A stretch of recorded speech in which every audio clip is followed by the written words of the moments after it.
it's been 100 years since the formation of the Soviet Union, and although the country has not been around for 3 decades already, the impact it's had on world geopolitics has been so profound that it's still a subject that's widely spoken about today. And today we're also going to get the opportunity to discuss that with the renowned Russian philosopher Alexander Dugin. Thank you very much for joining us and giving us time for this interview, Mr. Dugin. First question I want to ask has to do with the Soviet Union specifically. Do you think that it would have been possible to preserve it? And if it was preserved, how do you think the Soviet Union would look as a multinational country in 2022? First of all, we need to understand that, geopolitically speaking, Soviet Union was a continuation of the Russian Empire.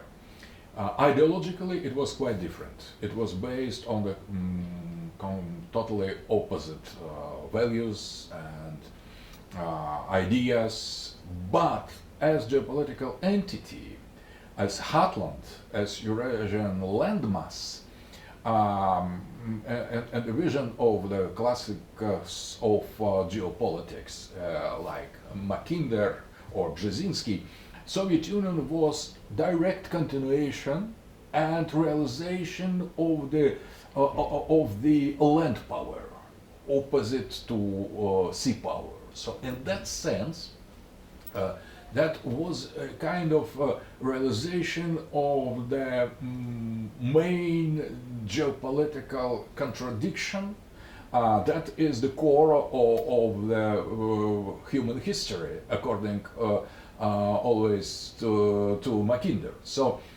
if we consider the fall of the Soviet Union in this geopolitical aspect, that the meaning of that was a kind of defeat of the land power in front of the sea power. That was a great catastrophe of this heartland and the big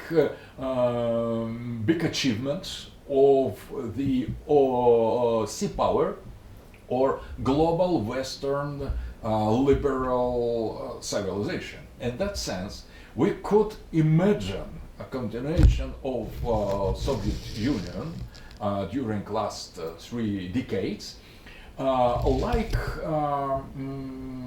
some Eurasianist thinkers presumed it can or would be or could be. So the idea, the end of the ideology of communism, it was almost unavoidable. We need to get rid of this exhausted Soviet dogmatism, but that could not mean directly the fall of the Soviet Union or this disappearance of unity of this geopolitical entity. And if Soviet Union would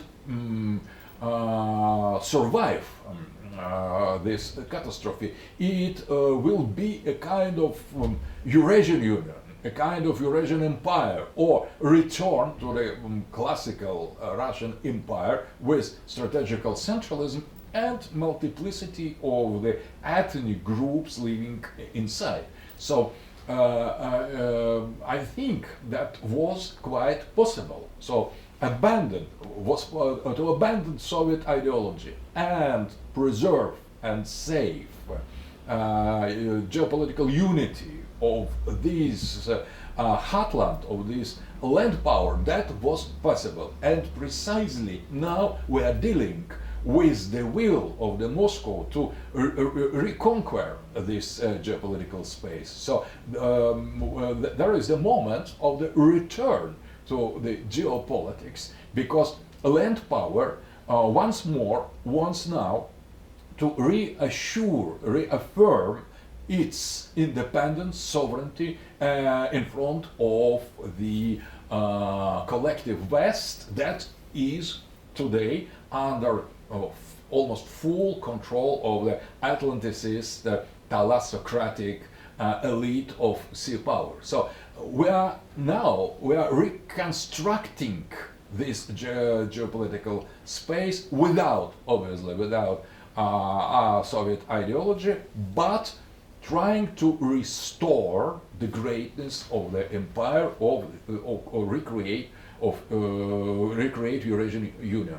In terms of that, I mean, the fall of the Soviet Union, of course, is something that's studied very heavily in other socialist countries that are still existing today, especially China. They study the fall of the Soviet Union a lot to understand what they could do differently as specifically a communist country. So they've reformed into a more market model while still retaining this sort of socialist ideology. Do you think that could have been possible if the Soviet Union were to be preserved? Exactly, I think it would be possible.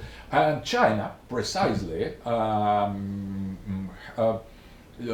has got the main lesson of the fall of the Soviet Union, that you should and you are obliged to preserve and save the country, the unity, the strategical control over it, including all ethnic groups, because China is multi-ethnical society as well as Soviet Union was and Russia is, without transforming the country, without losing the power of the centralist government. So you could make reform, you could change some aspect of economy, but you never should lose the sovereignty and the control over geopolitical space. And the other thing that China has taken from this catastrophe of the Soviet Union, that in order to make correct transformation of the ideology, you shouldn't discard the ancient tradition. So now China is communist political power, almost totalitarian, with Confucianism in the center, and with successful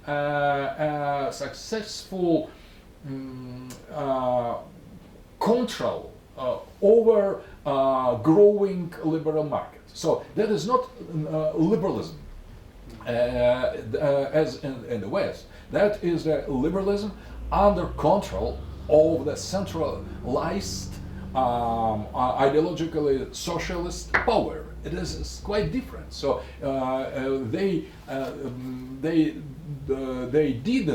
Chinese didn't give to the society liberal democracy with liberal market. They have preserved vertical government of the country with unique and united power, political power, and they have submitted liberal economy to it. And I think that is example how in the positive situation the new Russian Soviet Union could be a centralized power with full geopolitical control over all parts and ethnic zones, with mixed economy, with combination of the socialism, with traditionalism, with Christianity, with Russian tradition values, and that could function, that could work as it works in China. And that is why our population now deplores deeply what has happened 30 years ago, because we have lost the chance to transform our society ideologically, but to prevent this collapse and to save the unity that is much more than Soviet Union, because that is unity of the heartland of Eurasia. That is possible, and China shows that it is possible. And it was possible for Chinese, and it was as well possible for Russians. So we get missed the historical chance to adapt our society to new and to answer new challenges without accomplishing suicide, and the collapse of the Soviet Union was suicide, and not just demand for independence of the former republics. That was suicide made in the center.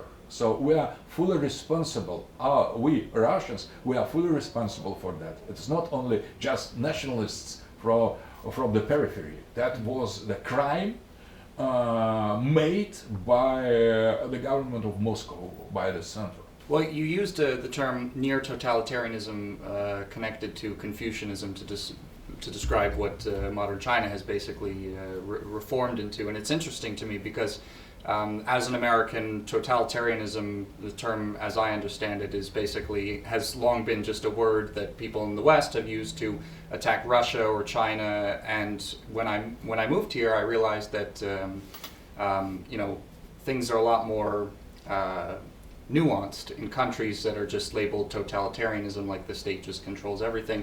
I just wanted to understand, like, what exactly did you mean by that in terms of China, and also in the Soviet Union, would you say that that was a totalitarian society as well? We could regard this term in different ways. For example, according to some authors, Hannah Arendt, for example, totalitarian is is nature of the political modernity. Mm-hmm. All political system of European modernity are totalitarian.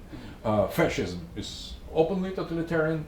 Communism is as well totalitarian, but liberalism, pretending to be alternative to totalitarianism, is as well totalitarian in its nature, because it imposes totalitarian, it is imposition of the unique political system of values over society. It could be nationalist values, it could be communist, socialist values, or liberal values. Now, in the West, we are dealing with pure totalitarian liberalism. So that is only hypocrisy to pretend that anybody else except liberals are totalitarian regimes, and totalitarian only liberals are not totalitarian. When we had communist society, existing real communist society, and fascist society, real fascist society, in that situation you could compare them with level of democracy, and this comparison would lead you to the conclusion that obviously there is totalitarian society and not totalitarian society. But when there is no more communism, neither communism nor fascism, and the unique paradigm is liberalism, we need that liberalism itself is totalitarian. For that reason, I use that as a matter of fact. I don't blame that. I don't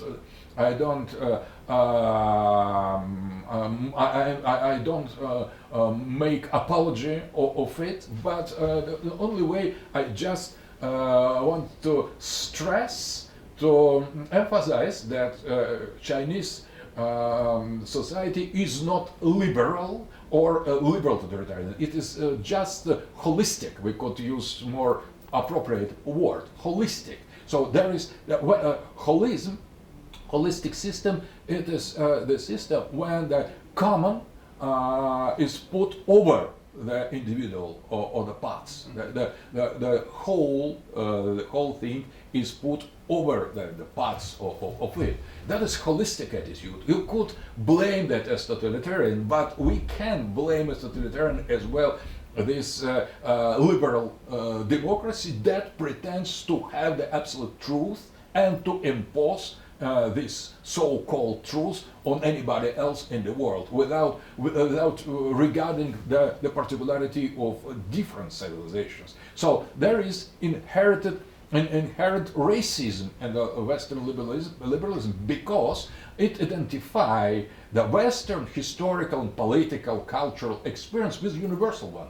So if you say that the West, it is the same as humanity, and humanity is under West, undeveloped, as not yet Western enough, it is purely racist approach. It could be openly racist as in a form of National Socialism based on biology, but it is as well cultural racism that we are dealing with in the modern days liberal globalism. So in that sense, I wouldn't like to speak more about how I appreciate this communist system in China, but I would like to stress that it's holistic rather than individualistic. And I think that that is much more correspondent to the tradition of Chinese society. And if Chinese think this system or this regime fits them well and they like that, it, so that up to them to decide, not to for the activists of open society or proponents of liberalism. So let the people decide for themselves, and that is the main principle of real democracy, if you want, on the international level. We've been talking a lot about communism, and I wanted to ask if you see a sort of unifying ideology in modern Russian society like the one that was in the Soviet Union, because obviously for most, I would say, of the Soviet period, people were united by this one idea, communism. They wanted to build communism, and that was something they had to strive towards. Do you think that the modern Russian people have something like that? And if not, what could fill that gap? Oh, obviously, we have not yet such kind of ideology that could fill the gap that has appeared after the fall of the communist ideology, but we need to find something, and I'm working on that. First of all, I have arrived to the conclusion that the only ideology that could accept whole Russian society could not be neither liberal nor communist, leftist, nor right or nationalist. So or we need combination of left and right ideology, mostly against liberalism, that is totally rejected by our society. So we could unite at least majority of our society on the mixture between right illiberalism and left illiberalism, social justice and traditional values, for example. Or we need to go further and to imagine a fourth political theory outside of liberalism, communism and fascism. And I think that we are approaching to the moment in this confrontation with the collective West, with the liberal globalism, with the Western civilization, we are coming to the conclusion that we need to overcome the Western modernity itself. Not only liberalism, but as well the other conceptual construction, political constructions of modern West, communism and nationalism as well. Nationalism we are fighting against in Ukraine, so it is impossible, and multi-ethnic, multi-traditional, multinational structural Russian society totally excludes the possibility to appeal to Russian nationalism. It is out of question. But socialism is being a part of our history, recent history, could not fill that gap. We could not return to the Soviet time, but in spite of some sympathy, growing sympathy to Soviet time, but return is impossible because we could not accept this dogmatism. Marxism is out of the questions. So we need to get further and to mix demand of social justice, Soviet future, with traditional values, reaffirmed by recently statement of our president that has made a decree in order to defend and reaffirm on the political level traditional values in Russian society. So I think that's should be outside of political Western modernity. We need to explore more Russian tradition of Slavophiles, of Dostoevsky, or Christian Orthodoxy, and we need to rediscover non-Western or pre-modern, if you want, postmodern types of political thought. So we need to join pre-modernity with postmodernity, and we need to relativize, to make relative the Western experience. So the West is only part of the humanity, and in spite of it pretending to be the whole of the humanity, it is not so. So we need to rediscover our own political thought of when Russia wasn't under dominating influence of the West. So that is really the challenge for us to rediscover or recreate this ideology that should be organic, that should should have its historical dimension, but at the same time, it should be new, fresh. It should be creative in some way, and all that in direct refutation of the Western liberal hegemony against open society, against individualism, against liberal democracy that West tries to impose on everybody, but as well to throw out communism as dogmatism and fascism as because all three political theories, main political theories, all three of them were originated in the modern West. And in that sense, I agree with Hannah Arendt. Western modernity is totalitarian. And we need to get out of this Western type of totalitarianism to arrive to the positive, fresh, and organic Russian holism, Russian Orthodox, or better, Eurasian holism that could include the other traditional society in the main symphony of the ethnic groups, of the peoples and religions. So that will be completely new form of ideology that is much closer maybe to Eurasianism or to some mixture between traditionalism and social justice. And how would you say economics plays into this? Because at least with the Soviet experience, command economics made its significant contributions to the development of Russia, while at the same time we saw, of course, stagnation towards the end. But in terms of market economics, we saw what kind of situation Russia was in back in 2014, when it was much more connected to the Western financial system and the West decided to put sanctions on it, as opposed to now when these unprecedented Western sanctions, once Russia was far less dependent on the dollar, they had far less of an effect on Russia. So where do you see economics playing into this? Do you see a Russian future more oriented towards markets or towards command economics? So first of all, I think that the excessive role of economy, obsession by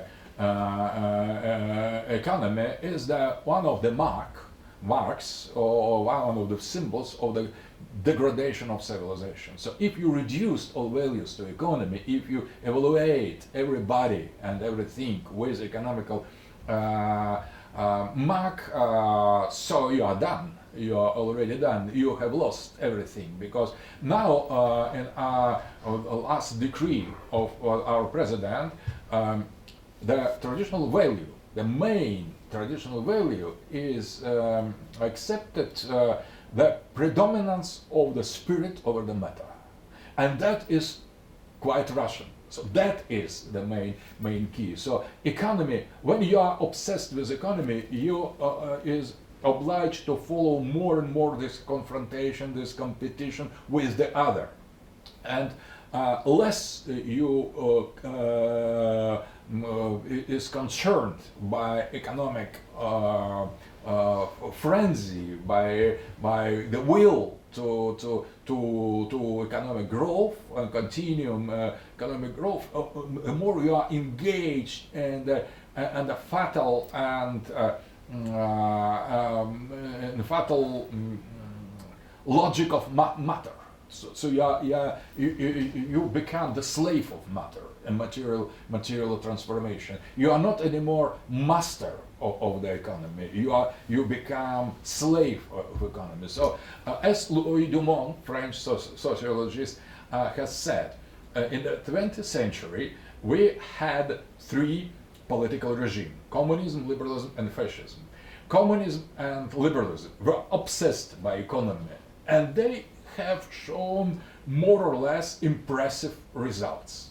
Liberalism better, communism slightly worse, but fascism, for example, was absolutely unconcerned by economy. There was no specially fascist or specially national socialist system of economy, and they have shown during Hitler era the results compatible and maybe much better than those regimes obsessed with economy. So that doesn't mean that fascism was good. Absolutely, Louis Dumont was French Democrat sociologist. He just wanted to emphasize that more you are engaged in economy as theory, as the main criterion of development, that the less you are prepared to deal with real challenges. So I think that in Russian ideology, in Russian life, we need to get rid of this obsession of economy. So, and that is the way to make economy really sane. So we need to answer the concrete challenges. We need to make a rational balance between state and private property and private enterprises. So we need to create logical and natural approach to solve economic problem without any dogmatism, without this competition between socialism and capitalism. So we need to get rid of the dogmatism in economy, and we need to put economy under the spiritual development. So we need to say first of all culture rather than civilization in Spenglerian terms. So our problem is not to be engaged in this or that economical dogma. We need to create functioning society, first of all just, based on justice, on tradition, on the happiness of the people, and all these elements are more moral, are more spiritual values than economy. And that doesn't mean we should ignore economy. No, we should ignore economic dogmatism. If market economy works in some zone of society, let it be.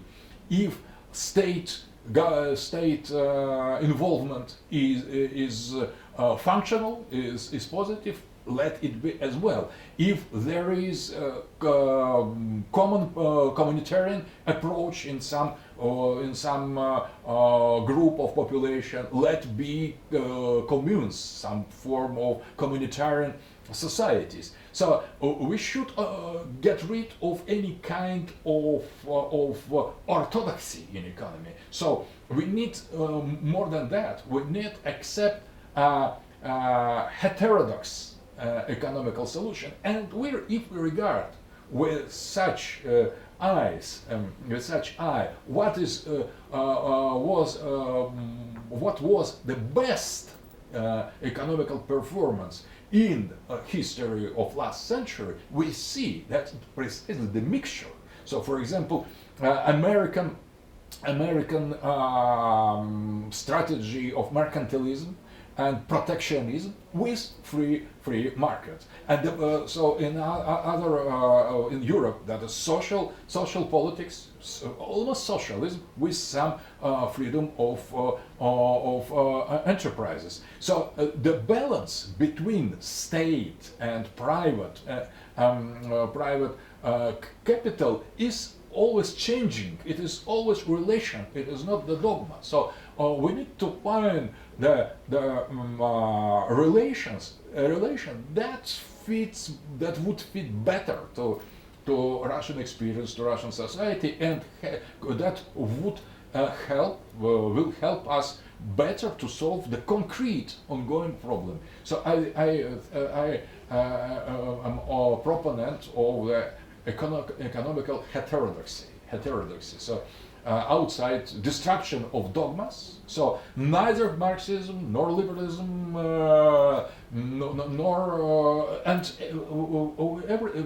there are some interesting things that are between. And Schmoller, Schumpeter, Veblen, the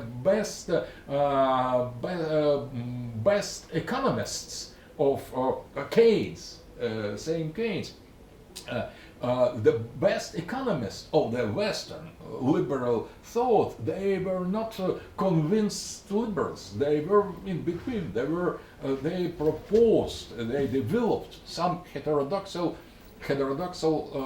solutions, or Sylvia Gesell, or Ezra Pound and his poem. That was the glory. That was the glory for unorthodox economical solutions. So we need to search outside of the mainstream path in economy. Well, I want to move now a little bit to international relations, because of course the Cold War was marked by what many historians agree was a sort of bipolar world order between the West, the capitalist West, and the socialist East. To what extent do you think that legacy of a bipolar world order is still relevant today? Because a lot of people say that we're in a new Cold War right now. And what do you have to say about like multipolarity in the world? Would you say that that they have some sort of parallels at the same time? Because the world does seem to be developing somehow into a more Eurasian camp and the Western camp that has existed for a while now. So on one side, there is still continuation of bipolarity because there is the one pole. Untouched. So among two poles that existed before the end of the Soviet Union, one has disappeared and the other is here, is present. So that is the kind of a residue of a bipolar system, and the West behaves itself as if it is still in this cold bipolar world. War and consider the Russia as the heir of the Soviet Union with whom you need to fight. So that is a kind of inertia, that is continuation of the bipolar world vision. Multipolarity is emerging now, but it's something different. It is not one ideology against the other, one pole against the other. There is totally different vision of coexistence of the autonomous civilizations, as Huntington has put it, coexisting with with each other. So that doesn't mean necessary war or conflict, but that doesn't mean necessary neither peace. So it depends. In national state system, Westphalian system, there were possible wars and peace. In the bipolar world, there were possible wars and period of peace, and the same for multipolarity. Multipolarity doesn't exclude the war or conflicts, but doesn't imply as well. So multipolarity, it is precisely the end of the bipolarity, and I made an idea that the West doesn't want to accept that in multipolarity the West will not be one of the two, but one of few poles, and not one, neither one nor one of two, but one of few, and that will reduce the importance and will limit universalist pretensions of the West. and will reduce the Western claim of hegemony, of universality, of globalism to some concrete borders. So that is reprovincialization of the West. That is precisely multipolarity. And Russia now fighting against West, collective West, is fighting for multipolar world order because Russia could not and will not be able to be the second pole. We could not restore bipolarity. We have neither ideological nor technical nor material capacity to counterbalance the West behaving only as ourselves. We need the other poles. So we defend now, Russia defends now, in its war against the unipolar system, not only our own status, position as independent pole, but as well the other poles, China, India, Islamic world, Latin America, Africa. So that is the first multipolar war that is going on now in Ukraine, because the West wanted at any price to preserve and save its hegemony, unipolar system that is continuation of bipolarity, and that is why it is such Russophobia, such hatred for Russia. It is continuation of bipolar understanding of the architecture of the international relations. But Russia fights not for restoration of bipolarity, it is impossible, but helps to emerge, helps emergence of multipolarity. And multipolarity demands the totally new understanding of the ideology, because in the world of bipolarity, both ideologies were the versions of the Western modern political thought as enlightenment, rooted in enlightenment. So, and that was considered to be universal for all other humanity. Now we need to accept that the Western modernity is just a historical experience, very limited. It had the beginning and it can have an end. At least it is something relative. It is not absolute. It is not universal. And that is main problem for the West, to accept that West could be a province of the humanity, not the center, not the capital. So it is just a part. It is not the whole of humanity. And multipolarity is about that. So fighting for multipolarity, Russia fights for a right to different civilizations to affirm themselves with its inherent system of values that could coincide or not coincide with Western values. So nothing universal exists in multipolarity. There is a kind of relative, partly universalisms. Chinese universalism, Islamic universalism, Russian Eurasian universalism, African and Latin American. So there is not only one universalism, Western, modern, but there could exist and coexist civilizations defending their right to create their own political, cultural, artist system. So that is the meaning of the multiplicity, plurality of the civilization. So multipolarity is much more new than unipolarity and bipolarity. So bipolarity and unipolarity belonged together to this Western racist way to consider the Western modernity as something universal. And multipolarity fights against this claim, not against the West as such, but against the claim of the West to be the model, to be the unique example of the progress of the history, of an understanding of time, of man, of technology. So any civilization has its own right to to understand, to interpret what man is, what time is, what God is, what death is, what good and evil are. So that is up to civilization, and there is no one unique, universal model to impose on all the civilizations. That is what this fight in Ukraine is. And just one more question for you here.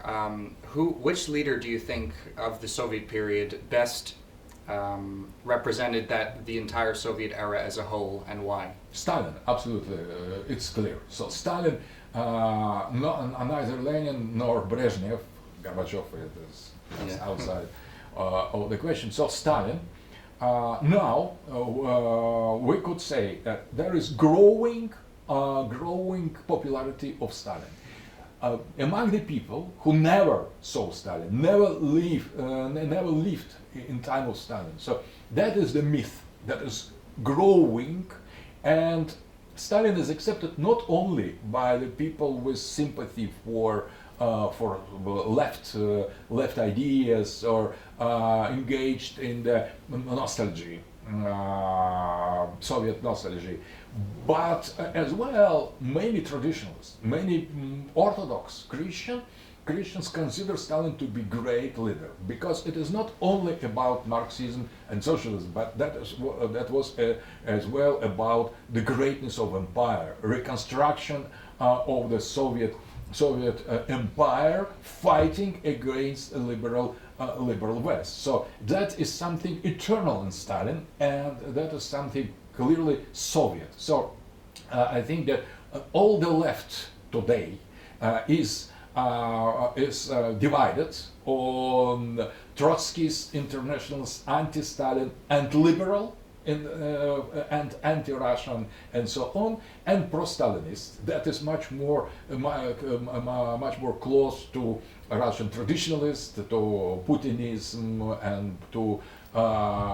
Christian Orthodoxy, and these Stalinists and the left, and the global left, has no only historical sympathy for Russia, but understand how important is the fight against the great capital, against capitalism. And the fight against capitalism is much more important than a fight in favor of gay marriages and mass immigration and so on. So there is left today is has two poles: Stalinist, Eurasian left, and globalist, Trotskyist, pro-capitalist, pro-liberal left. It's interesting, and the symbol of the Soviet period in its worst aspect and in its best aspect as well is, without any doubt, the figure of Joseph Stalin.